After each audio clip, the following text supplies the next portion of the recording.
there are two notions that we'll discuss. They're related, they're not the same, but they're very closely related, or they work together in tandem. Monotonic and bounded. A sequence can be monotonic or not. A sequence can be bounded or not. It can be either one of these with either one of these. Any mix is possible. There is a relationship between these two notions and whether or not a sequence converges, and we'll talk about that a little bit. So, first, a definition. A sub n is monotonic increasing.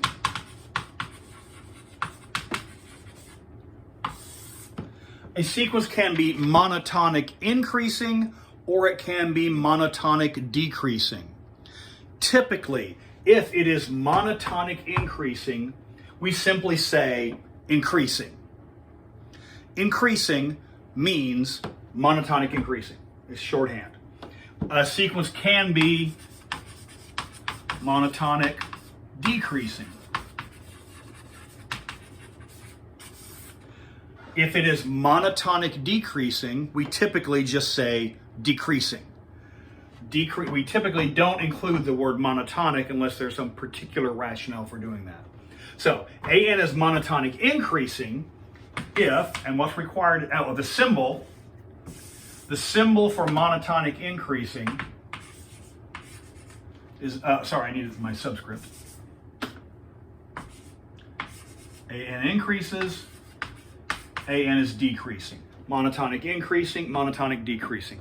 This is extremely similar to the notions you had back in Calculus 1 with increasing functions and decreasing functions. The difference is, in order to use the derivative rules, you need to apply them to the associated function if they exist. Not all functions have associated functions. Not all sequences have associated functions.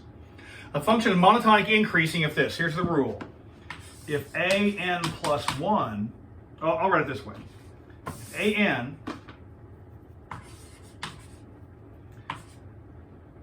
I should write it this way. It's increasing if AN plus 1 is bigger than or equal to AN. Term number 2 is bigger than term number 3. Term number 5 is bigger than term number 4. Term number 50 is bigger than term number 49. Term number 100 is bigger than term number 99. The terms get larger as you go. Term is monotonic decreasing if AN plus 1 is less than or equal to AN. So term number 4 is, term number 4 is less than term number 3. So what we mean is, if the terms are this, so here we go. Let's just go AN. Let's make it obvious here. Suppose I just have 2n. So the terms are, when n is 1, it's 2. Then 2 times 2 is 4. 2 times 3 is 6. 2 times 4 is 8. Then 10. Then 12. Is it clear? These terms get larger as you go. All right? The n plus first term. What is the n plus first term? First off, what is the 20th term? What do we mean when we say the 20th term? It means take that number, put it in there, and work it out.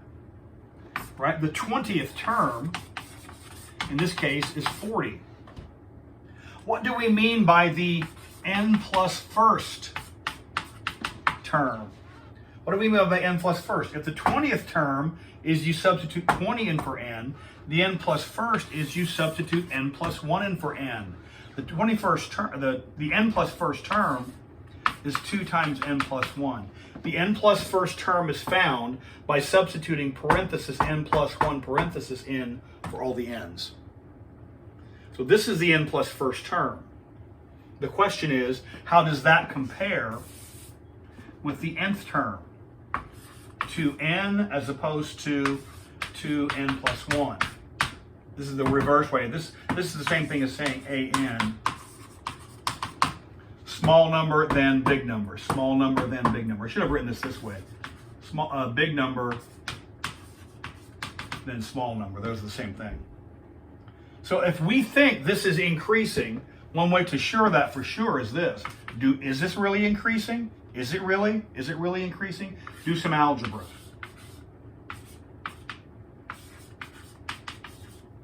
So this is true if and only if this is true, right? Now subtract 2n from both sides of this inequality. If you subtract 2n from both sides, this is true if and only if this. The only time this is true, these two are equivalent. These two are equivalent, therefore these two are equivalent. This is true if and only if that is. This is true if and only if that is. Well, this is always true.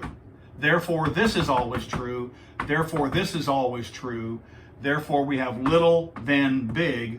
Therefore, we have an is increasing. All right? Another way to do that is this. Another way to show, in fact, the simplest way to show this is increasing, is to look at the associated function. The associated function is 2x. The derivative is 2. The derivative is always bigger than 0. Therefore, f is always increasing. Therefore, an is always increasing. That's the simplest way. If you have an associated function, the simplest way to show a function sequence is increasing or decreasing is take the associated function and then check to see if the associated function's derivative is always positive or always negative, and that gets you out the door immediately. So,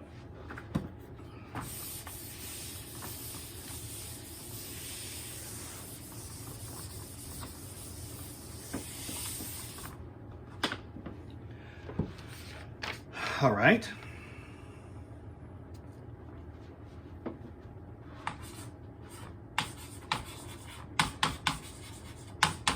Show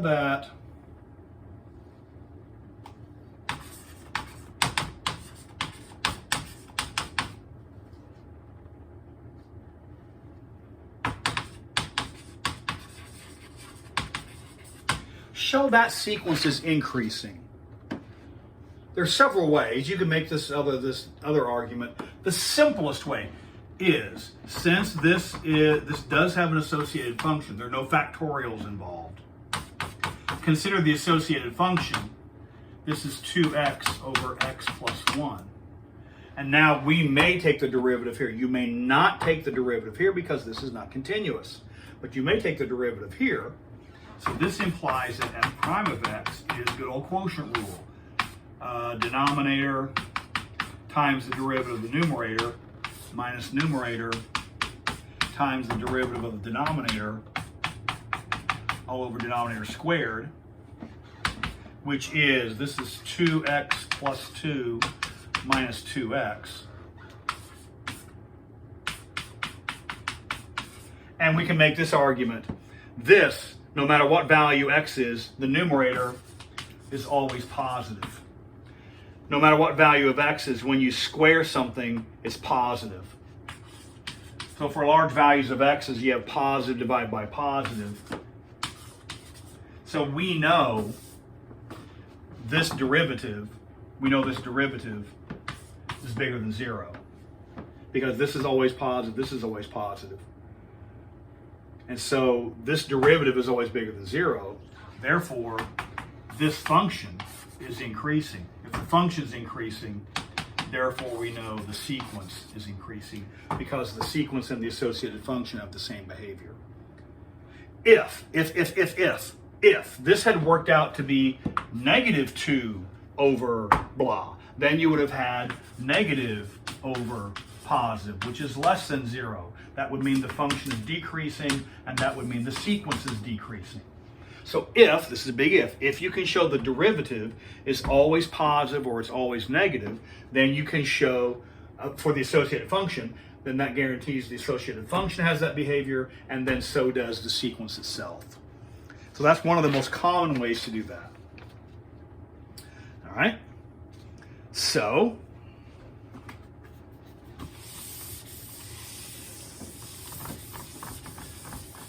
that's our investigation into monotonic. It's usually not brutally challenging. Now, suppose a function is decreasing. Sequence rather. Suppose a sequence is decreasing. what does that mean in terms of convergence?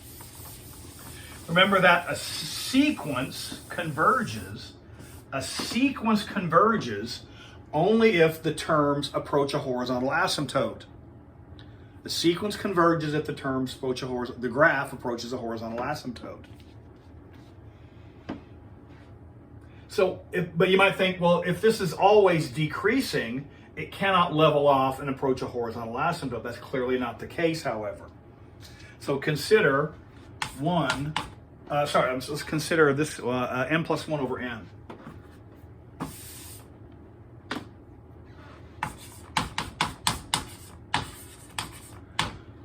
I claim this is decreasing. Let's find out. So what's the derivative? Low d high, high d low. Denominator times the derivative of the numerator minus numerator times derivative of denominator, all of denominator squared. That's x minus 1. The x's cancel. That's negative 1 over x squared. This is uniformly negative. This is uniformly positive. X squared can never be negative. And so the derivative is always negative. So we know the function is decreasing. So we know that the sequence is decreasing. This is a decreasing function. All right? However, it can be shown algebraically. This is the same thing. This is the same thing as 1 plus 1 over n. It can be shown this is the same thing as that. Those, just do the algebra. Those are equal. So, what we have is 1 plus 1 over 1, 1 plus 1 plus 1 over 2, 1 plus 1 over 3. So that's 2, 1 and a half. I'm going to write this as a mixed fraction. 1 and a half, 1 and a third, 1 and a fourth. If you graph that, here's 1. It's 1 and a half, 1 and a third, 1 and a fourth, 1 and a fifth, 1 and 1/6, 1 and 1/7. The terms actually are approaching that horizontal asymptote. So look, here's the point. The mere fact that the sequence is decreasing does not mean the terms go off to a negative infinity.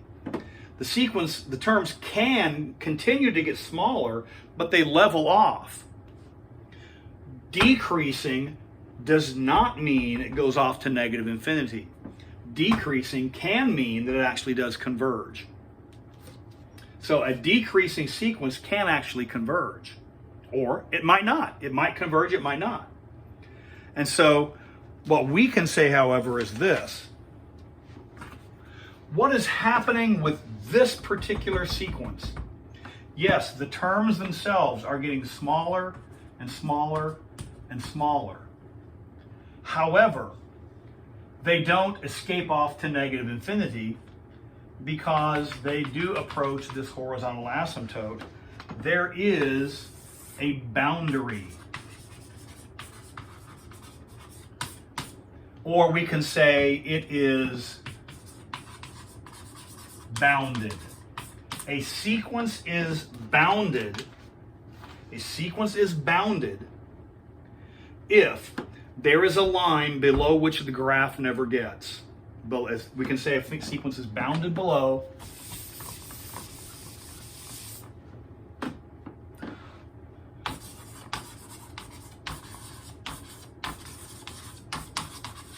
bounded below means, here's the graph.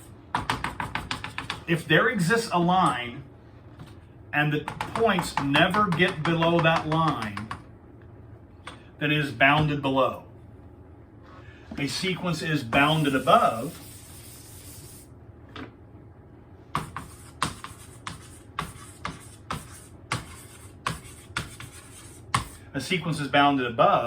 if there is a line above which the terms never get. So there's a boundary at the top, there's a boundary at the bottom. In between those boundaries, you're free to do anything on God's green earth you want to do. A sequence is bounded above if there is a height beyond which the terms never get. A sequence is bounded below if there's a depth below which they never get. Top boundary, bottom boundary. Now, the top boundary could be very high or it could be relatively low, but there's a boundary and all the points stay below it. Bounded below means all the points stay above it. And if we simply say the word bounded, that means both. All right? So bounded above means you never get above that. There's a hard ceiling. Bounded below means you never get below that. There's a hard floor. Bounded means it's both, bounded above and bounded below. And we do have this final statement.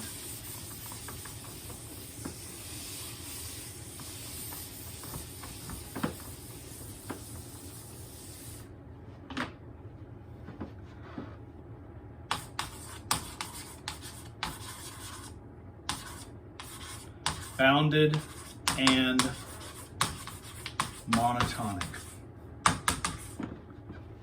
If a sequence is both bounded and monotonic, a bounded monotonic sequence must converge.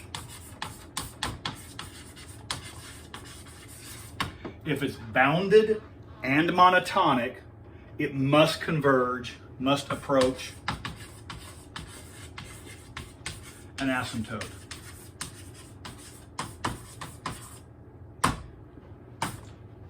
And it's not very hard to see that. It is bounded, so let's say it's bounded above, so all the pieces are down here. It's also bounded below, all the pieces are between there. But it's also monotonic. So what that means is the terms, if it's monotonic, let's suppose it's monotonic increasing. So it is monotonic increasing. So the terms get larger and larger and larger. So it is monotonic, but it's also, monotonic means it's increasing, but it's bounded means it never can get, it's got to keep getting larger, but it can't get larger than that dotted line. That's what we mean when it's approaching this asymptote. And if it approaches the asymptote, therefore, it converges. Another possibility is it's bounded, yeah? But it might be bounded, it might be decreasing. But if it's bounded and decreasing, that means they get getting smaller and smaller, but they can never fall below the asymptote. They must still be getting smaller. And that must mean the terms are approaching the asymptote. That must mean it converges. So yes, it's not too hard to convince yourself. If a sequence is bounded, that means there's a boundary above and below, you're captured. And it's monotonic, which means it's either going up all the time or it's going down all the time. It must approach either the top asymptote or the bottom asymptote. It must be converging. Bounded monotonic sequence must converge. A bounded monotonic sequence must converge. It turns out that's one of the most key notions in really all of the basic calculus. So that's the last of our bit for the introduction to the sequences, and then we'll talk later on about working with the series that come from them.